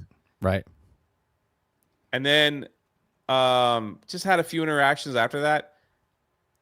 After the show was over, we had that Luke Skywalker moment, and everybody was, that was kind of like a holy crap. That was nice, right? Yep. Not everybody, but a majority of people. She decided that she was going to go on podcasts and YouTubes to talk about the show. And I didn't think I was going to get picked because my channel at the time was around 8,000 subscribers.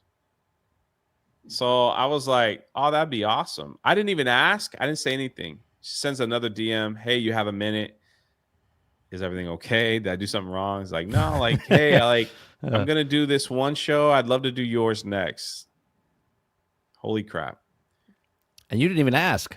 And I'm like, how do we do this? So she's like, let's do a Skype call and you can record the conversation, everything. And we got on Skype for 4 hours. Now, here's the craziest thing. This is the craziest thing, bro.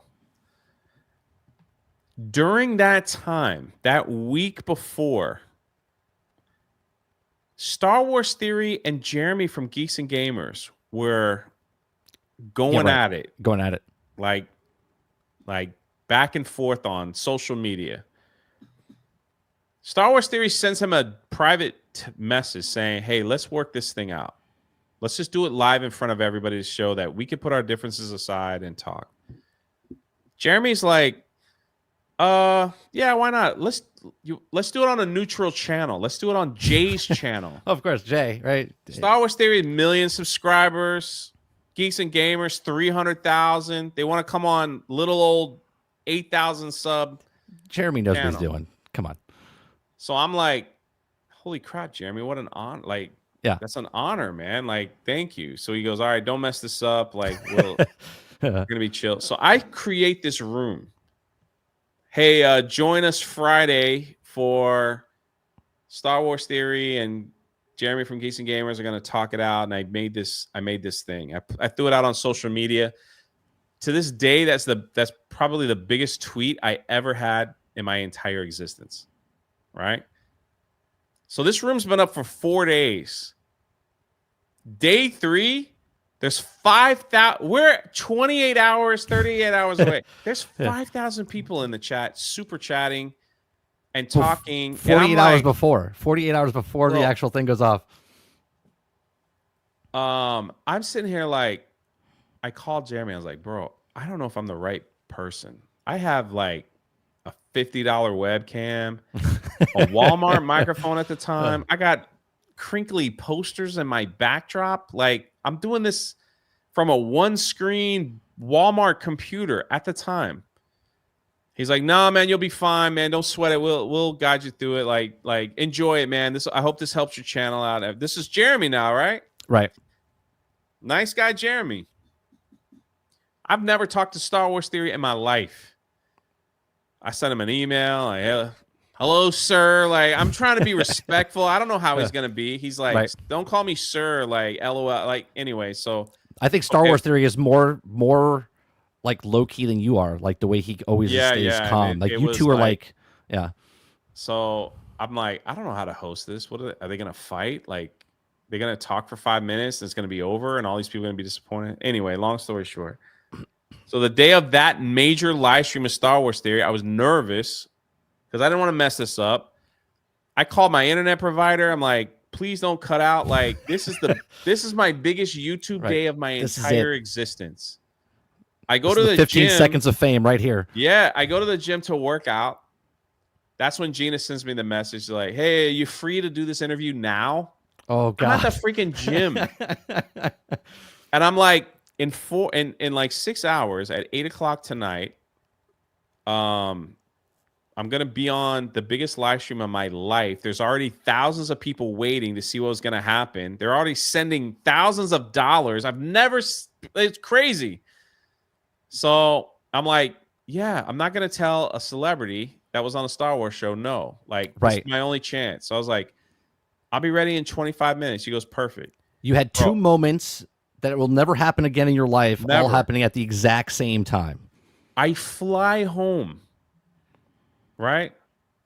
I just come from the gym. I fly home. I'm starving to death. There's a bag of white bread. I like reach in there and grab like 5 pieces of bread and roll it up into a ball. I eat that. I get a big glass of water. I put on a Geeks and Gamers hoodie and I wash my face. My hair is a mess. It looks all greasy. Everything's a problem. I Skype Gina. I can't believe it's real. How you doing? Casual talk. All right, let's do this. She starts talking about everything, like family and everything. It's like 1 hour goes by, 2 hour goes by, 3 hour goes by, 4 hours go by. I am now an hour away from the live stream. That's funny. From Jeremy and Star Wars Theory. And I have Gina Carano just talking and talking. And like, you're like, Jeremy, I gotta cancel. I'm sitting here like, I don't know what to do. So finally Gina's like, man, this was great. Like, and I said, Gina, look, I'm going to edit. I was like, some of the stuff was like, to me, it felt a little more personal than you want that shared out to the internet. I said, I'll edit it. I'll send it to you first. You approve it. And if it's okay, then I'll launch it later this week. Is that good? She's like, no problem. Jeremy, if you see that interview with Gina on the Drunk3P0 channel, you see me looking down multiple times while she's talking. Jeremy is calling me like crazy. Where are you? Yeah, he's texting me. He's like, are you okay? I got to talk to you. And I'm like, I can't talk. And I'm trying to text them without being rude to Gina Carano, right? Right. I'm like, I can't talk. I'm doing something. And then finally I texted him. I said, you're not going to believe what I'm doing right now. It's like a comedy sketch that you would write for. Dude, I can't believe it's real. So then Gina finally hangs up. I called Jeremy immediately, and I got to go to the bathroom, because it's like 4 hours sitting in my chair. I was sweating from the gym, so I looked terrible. I was like, Jeremy's like, where the F have you been, dude? I've been calling you. He's like, there's like 8,000 people in this live stream, blah, blah, blah. And I'm like, Jeremy, I can't talk right now. I will be ready. You're not going to believe this. I've been on the phone with Gina Carano for 4 hours. She did an interview with me. I was wearing the Geeks and Gamers hoodie, blah, blah, blah, like that. He's like, are you freaking kidding me? I was like, I got to clip out a segment that she said I want to play during this thing. And he hangs up. I get back on the computer. I'm downloading the Skype thing. I don't know what I'm doing. And I finally get this one clip where she's just like, oh, man, have good emotion. Like, you should be emotional. Because Theory just went through this whole thing about Pablo Hidalgo. Like, with him crying. Yeah. Yep. Holy crap, dude. I'm like praying that I die right now because I'm like, I'm just making a joke, everyone. Because I'm stressed beyond belief. Because I can't believe what just happened. I had this whole outfit. I wanted to shower. I didn't have no time for anything. Go back in the bathroom and wash my face. Stick my hand in that bread. Make another ball of bread. Oh, my gosh, bro. I used to do the same thing. You get the white bread, you roll it in a ball, and you just start. That's it. Oh, man. I sit down, and I'm like, Star Wars. And ever since then, Jay, you've never had anything exciting happen to you after that day. Bro, that Theory Jeremy stream was the biggest live stream I think I ever had on my channel. I think there was like 15, 16,000 people watching. Oh wow! I see. I watched it, but I don't remember because I always put stuff in the background as it's happening. So I didn't look at the 15,000 people live. I went from 8,000 subs to 27,000 subs in a day. Jesus. Yeah. So between the Star Wars Galaxies, no, not even Star Wars Galaxies, the Starship, you went through. You almost had 90,000 people just from like 2 separate occasions. It was insane, man. It was insane. And then that stream was so big, and I was like, I didn't know how to handle it. Like, and I wanted to read every super chat. But Theory had to leave. Jeremy left. I invited some other friends on, and like it just got. And then I finally was like, I'm gonna end it, and I'm gonna go live again, and I'll finish reading them, because these were the biggest super chats at that time I had ever. People were throwing $500 wanting to talk to Jeremy. Yeah, I'm like, so I'm texting Theory like, do I give you a percentage of these super chats? And Jeremy's like, do I? And they're like, no, stop. Enjoy yourself, man. Go do. You asked the largest fun, Star Wars content creator. He's like, no, dude, just keep them. So then it's like, now I put this Gina Carano video out, the first one. I put it out, and that thing is, now I'm like 27,000, 36,000 subscribers.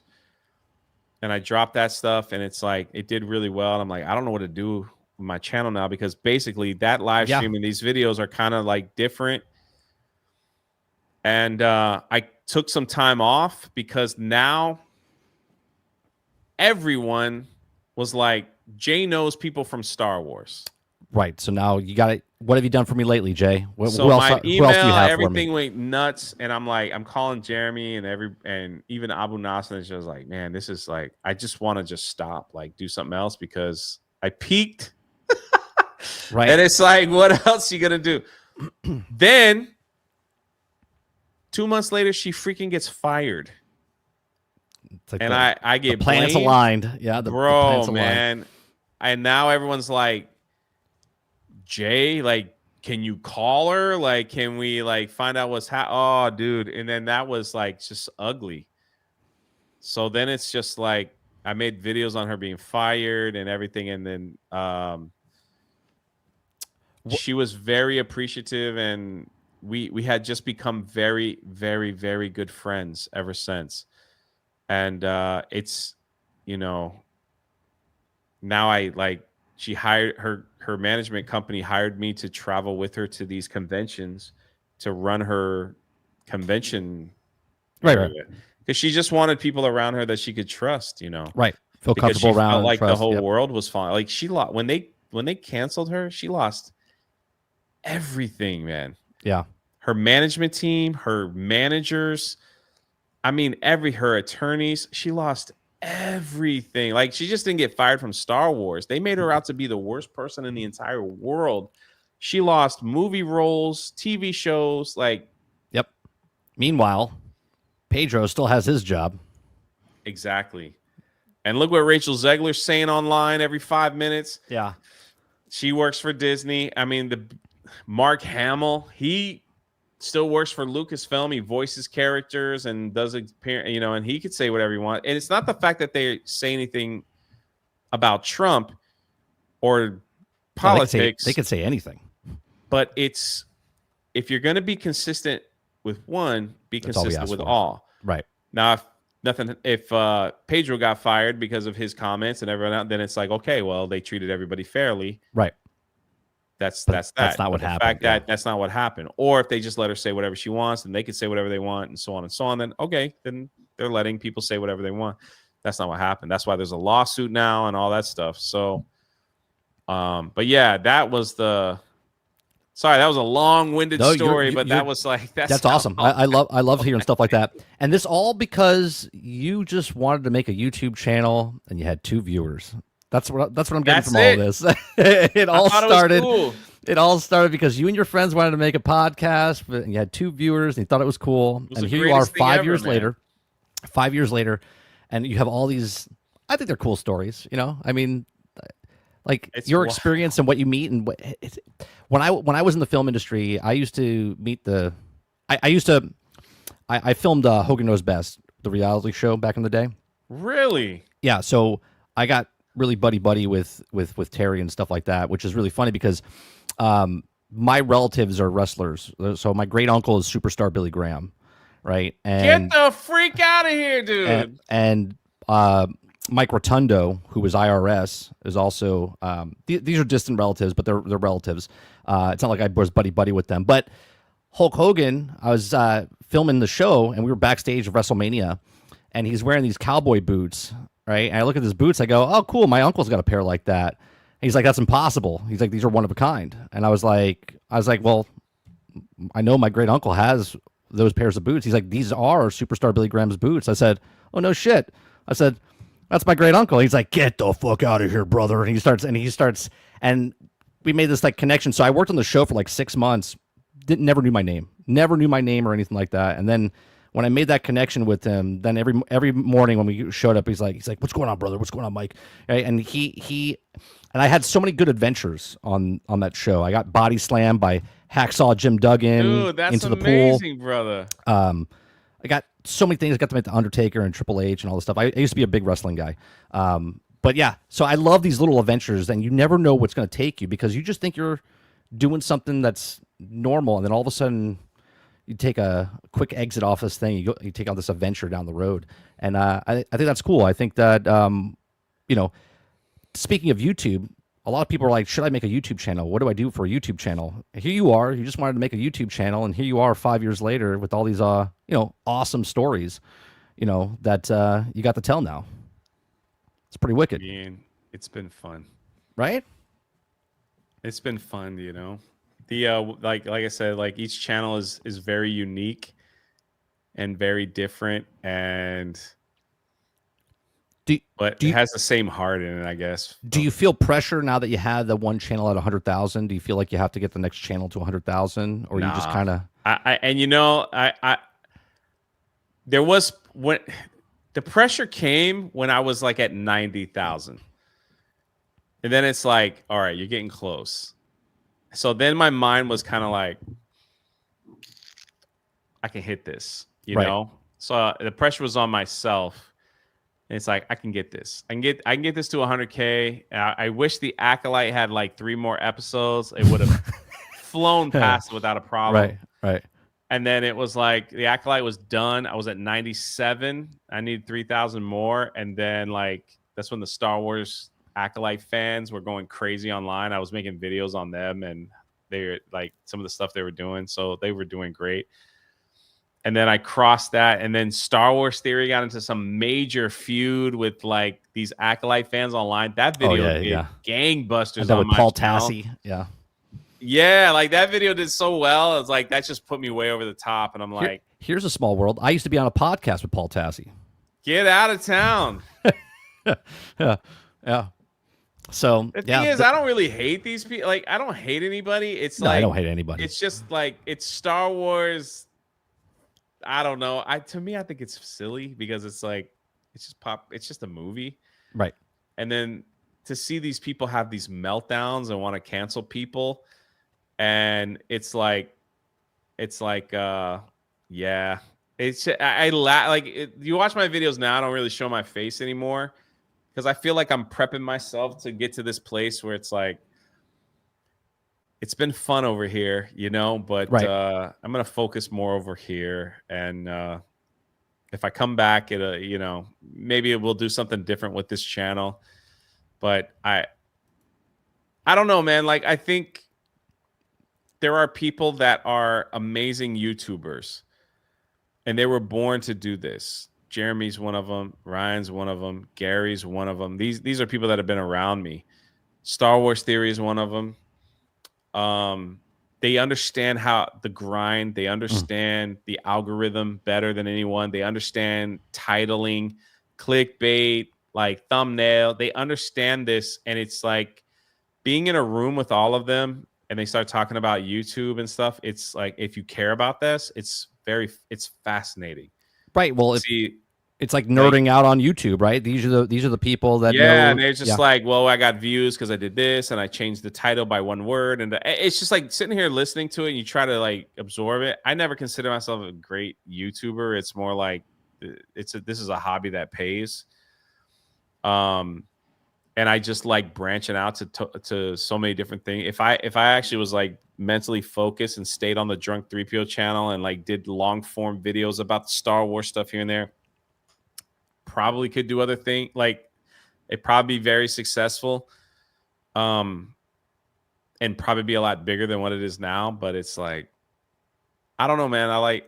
I'm getting to this place where I'm enjoying creating these books Right. and these stories, and I love to travel, dude. And it's like, I tell everybody, like, eventually I'm gonna buy a van that I could sleep in, and just one of those camper vans, and just, You can make that into a YouTube channel I itself. know, it's like I just gonna drive around for a year and no one will ever Yeah. see me. Yeah. It'll just be like, all right, y'all, I'm gonna go enjoy, like, and see America. I want to go see America. So Real quick, someone in chat earlier said, are you interested in, obviously because you said Indiana Jones is one of your favorite of all time. Are you gonna get the Indiana Jones game when it comes out?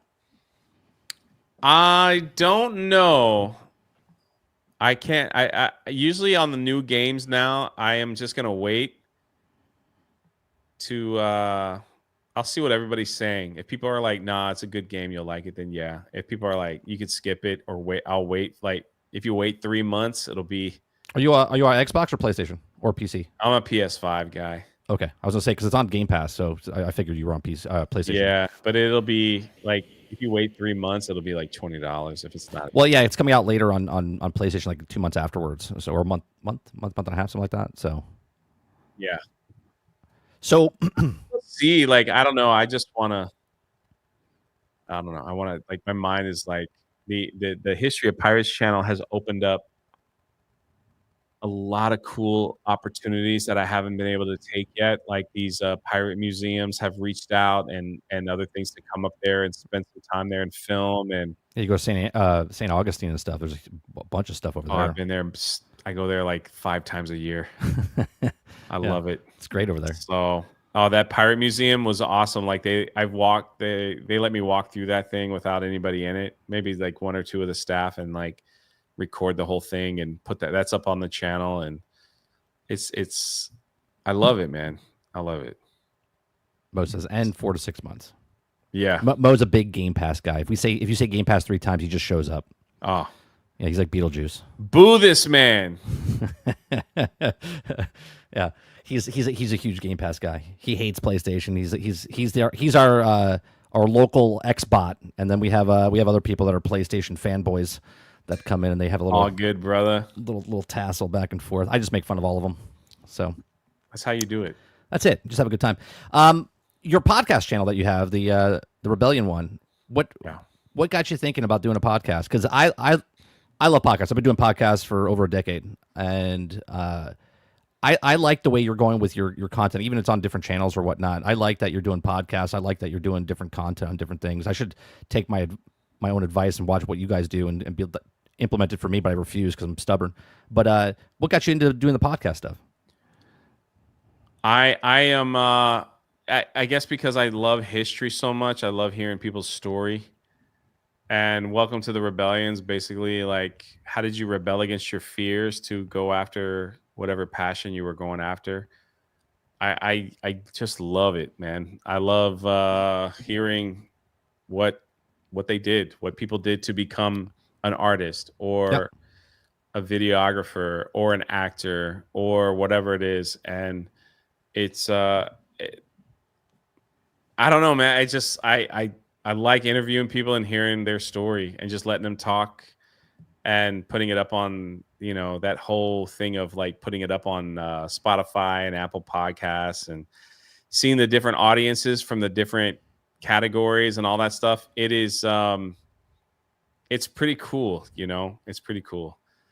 So that's what I'm saying. Like, if on Drunk3PO I start talking politics, people will be like, what? Huh? Yeah. Like why What? is I'm this here happening? Yeah. because you talked about the Star Cruiser and like we laughed at it together. It's like, yeah. So if you want politics, like come over there. So Yeah, I have all my three channels. I have like my gameplay one, which is 30 and still gaming, and then I have yeah. 30 NSG, which is stands for, even though it stands for and still gaming, it's news, shows, gaming, and then nerding with 30 is like stuff like I want to talk about like comics or movies and stuff like that. But I have no time to do the other two channels because I always do this channel, right? And I always wanted to make YouTube like a CBS or a Fox or an NBC. You know what I mean? Like you have your channel, and then at certain days train the audience to be like Wednesday nights we do this show, or you know what I mean, or yours on Tuesday, but I usually do this on Wednesdays, and then I do my other podcast on Thursdays. So it's like train the audience to be like, oh, well, if I don't like that stuff that he's doing in the daytime, then I'll come back and watch it on Wednesdays when it comes out, and that's what I'm trying to do, which is the wrong way to do it, but that's the way I like doing it. As long as you're having fun, man, like just enjoy the process. And I love doing these podcasts because my motto is learn something new every day, and Yeah. speaking to people and learning different things and how your stories, how you did certain things. You know, someone might get something out of that and take it into their own life. And If and do I could go something. back in time and start YouTube all over again, I would do this model that most of the big channels follow. They have a video channel and a live channel. So like Den of Nerds, Nerdrotic, like even though they've changed a little bit now, but it used to be you have your main channel, which is video uploads, no live streams, and then you Right. have a live channel, which is like you can do whatever you want on it, fun games, do your live streaming, and it's even to the point where people are live streaming with like what me and you are doing. Then you edit it out. You edit it down a little bit and then re-upload it on your main channel as a video. It's like seeing everyone do it that way seems to be like the best growth model that I've seen. So it's like you're telling the YouTube AI system, it's like, yeah, we're a live stream channel. No, we're a video channel. It's like we're not confusing them. So that if I can go back in time, I would do that. I'm kind of like organizing now. So I have the Drunk3P0 Basements like gaming channel. My Drunk3P0 main that has 100,000 subs. I don't really live on that anymore. I used to a lot, but I'm kind of like just doing video uploads. And then it's like the podcast is more, we talk politics and then, stuff like that. So yeah, this channel that I'm on is just live. I barely ever do any kind of uploads anymore. It just didn't work. Yeah. So yeah, Wolverine says Creature has been preaching. Preacher's one of our friends that he does YouTube for a living. Like he's like a producer of some sort. You know what I mean? He helps a bunch of big YouTubers out and gets them how to do stuff. So guys, if you have any questions for Drunk3PO, we're going to be wrapping it up in just a couple of minutes. If you have any questions, put them in chat, and we'll pick them up. Jay, I appreciate you giving me your time, man, and coming up on. We've been talking for like 7 months back and forth through emails, and I felt terrible. I was telling Jay, I was like, I felt like I was being a naggy little like wife, you know what I mean? Like, hey, get back to me, you know what I mean? We were going back and forth, and after you tell me all these stories, Jay, I can tell you why you're so busy and so hard to get a hold of. Traveling all over the world, you're good, man. Yeah, you got one life, man. Like let's just like live it and enjoy it. Right. So. Yeah, he works with Skill Up. Yeah. So no questions, chat. Come on, Jay's. Magic Dolphin says I have a question. Best American history documentary. History documentary. I like watching it for America. I like watching true crime. Like I just watched the Menendez story like on Netflix. That was freaking crazy. But I love watching like American true crime stuff. I also like watching like stuff like the Civil War documentaries. I don't think there's a particular one that I think is better or that I can remember. But as far as American ones, it's usually like true crime stuff. So Dreaming says, what's Jay's favorite cheese? What's your Blue favorite cheese? cheese and Oh, cheddar. blue cheese, really? Blue cheese on my salad, cheddar on everything else. I like brie. I like a brie cheese. Not Nice little, terrible. yeah. Before I met my wife, the only cheese I ever knew about was like American, like single peel the plastic off type of stuff, right? Her father owned a dairy farm and made cheeses, and now we actually I live on a farm, and so I've had over 3,000 different types of cheeses. It's amazing. I love cheese more now than I ever did when I was younger. Kingard says, "Is there a type of video you'd like to make, but don't think it'll do well with your current platform / audience?"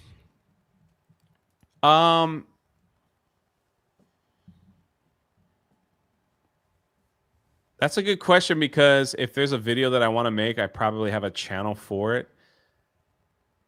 Like Horde History. That's kind of lingering out there a little bit. But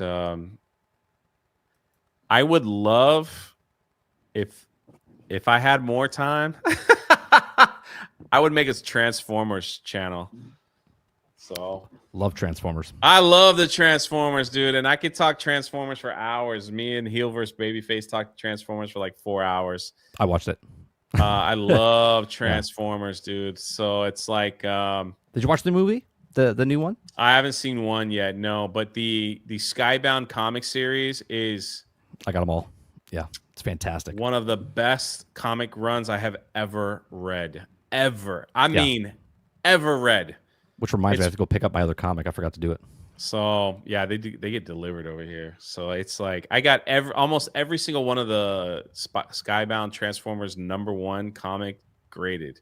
They have like 9 different covers.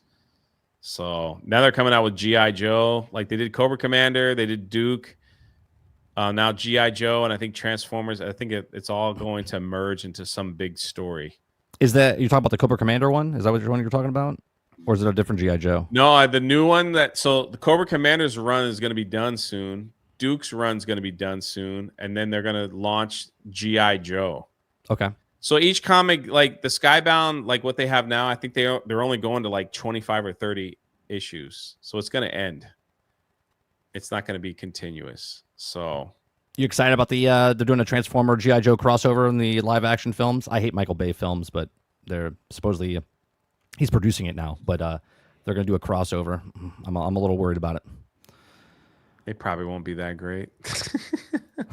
Salty says, the best, Jay. Congrats on the book. Thanks for the stories. Oh, man. Thank you. I hope you guys pick it up. If you pick it up, I know you will enjoy it. He also says, who is your favorite pirate? Easy. Sam Bellamy. The real pirate of the Caribbean. Sam Bellamy was one of he became a pirate for love. He fell in love with a girl in a Puritan town, and they didn't want her being with some pirate, and he gets her pregnant, and she was kicked out of the town, and he went out to be a pirate. He was a Navy man, but the Navy, the war was over, so England was like, we have no work for you. Good luck. Becomes a pirate. Just wanted to make enough money to come back to the town to get the girl that he loves. So he leaves for like 2 years while she's living on the streets, pregnant. Jesus. Hoping that Sam Bellamy would return. Sam Bellamy was one of the most cunning, smart pirates in recorded history. And he found the biggest prize ever caught, the Whydah Galley. He gets the Whydah Galley. He's set for life, man. He's getting word that they're treating his girl poorly, and he's in his ship, and he's coming back to take out the town for what they did to his girl. He's going to marry his girl. He's going to have enough money for life. He's going to be like the mayor of the town. He heads back to Boston, where she is at. The ship runs into a hurricane, and everybody dies. Jesus. The ship sinks, and they found the Whydah Galley, and you can go to Boston and see it in a museum.